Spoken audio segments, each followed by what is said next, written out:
Bonjour, c'est Denis de ADBO. Je suis très content de vous retrouver aujourd'hui pour parler de l'outil rotation. Donc on a vu dans le dernier tutoriel, enfin pas le dernier mais celui consacré à l'outil déplacer, que quand on a l'outil déplacer et qu'on survole un groupe, déjà on a une croix rouge qui va permettre de faire des rotations à partir du centre du groupe ou du composant. Donc ça, c'est la plupart des rotations, on les fait à partir de ça. Cela dit, parfois, quand par exemple j'ai quelque chose au sol, on a besoin de faire une rotation un peu plus pas précise, mais disons sur un autre plan. Par exemple, c'est le cas si par exemple je dessine, c'est ce qu'on va faire, le profil d'une plinthe au sol. Donc je vais faire une plinthe de 2 cm par 17 cm au sol. Je vais zoomer un peu dessus ici. Je vais ensuite faire un arc de cercle. Donc j'appuie sur A pour faire l'arc de cercle. Et puis là, on va faire avec l'outil ligne une petite gorge très rapide, très simple. Voilà, juste pour avoir un profil de plinthe. Ok, j'ai un profil de plainte et ce profil de plainte, j'aimerais bien le redresser pour le mettre par exemple ici, là et ici. Alors pour le redresser, là dans ce cas-là, évidemment l'outil déplacer ne va pas aller. Donc on pourrait prendre par exemple l'outil rotation. On voit que mon rapporteur est bleu parce que je vais faire une rotation par rapport au plan qui est perpendiculaire à l'axe bleu, à savoir un plan qui est parallèle au sol. Donc là vous voyez, je tourne bien parallèle au sol.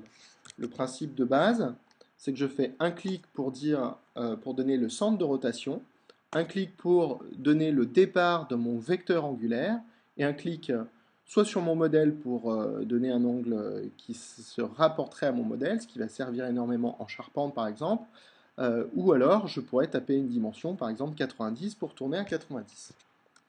Là, mon problème, c'est que je veux tourner sur un plan qui n'est pas parallèle au sol. J'aimerais bien tourner sur un plan qui soit parallèle à ce mur-là. Donc quand je vais survoler ce mur, là je maintiens Shift enfoncé, et enfin je vais cliquer sur le point de rotation. Et vous voyez quand j'ai cliqué sur maintenu Shift enfoncé, ça a permis de verrouiller le plan de rotation. Un peu comme d'habitude, la touche Shift verrouille le plan de rotation. Là je fais un clic sur le haut, et un clic ici pour par exemple ramener à la verticale mon profil. L'autre méthode qui est ma préférée, donc j'ai annulé et je vais vous présenter l'autre méthode qui est ma préférée. Je prends l'outil rotation et là vous voyez je clique ici, c'est bleu mais je laisse mon doigt enfoncé. Et ce qui va me permettre de choisir à la main mon plan de rotation.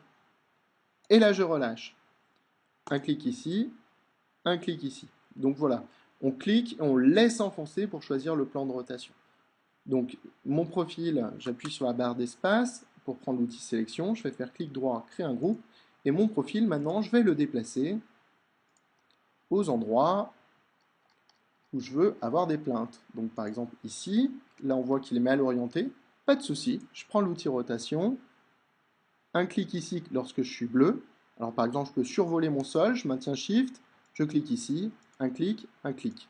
J'ai tourné à 90, donc j'appuie, je prends l'outil déplacer, j'appuie sur Alt sur Mac ou CTRL sur PC, un clic ici, et ensuite je fais un clic là. Comme ça, j'ai à peu près deux profils. Et puis, je vais faire une troisième copie pour faire la plainte, par exemple, de l'autre côté. Allez, hop, on va mettre ma plainte ici. Je prends l'outil rotation, un clic et je relâche, un clic, un clic. Et voilà, j'ai positionné mes trois profils de plainte. Donc maintenant, par exemple, je pourrais prendre l'outil ligne pour redécalquer le chemin de mes plaintes. Un clic et je relâche, un clic et je relâche. Ici, je vais venir par exemple. Alors, je vais faire un peu une feinte. Je vais venir jusqu'ici et jusque là. Ensuite, je prends l'outil sélection et je triple-clique sur les quatre arêtes que j'ai tracées. Maintenant, je vais dire suivez-moi.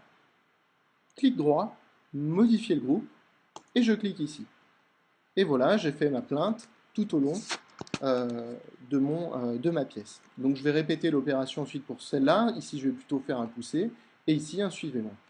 Voilà, ben je vous remercie de votre attention sur ce petit tutoriel dédié à l'outil rotation qui nous a permis de balayer un peu tous les points. Pour d'autres tutoriels qui vont venir, n'hésitez pas à vous abonner à la chaîne Facebook, à la chaîne YouTube ou à notre compte Facebook Formation SketchUp, dont les liens sont dans les commentaires.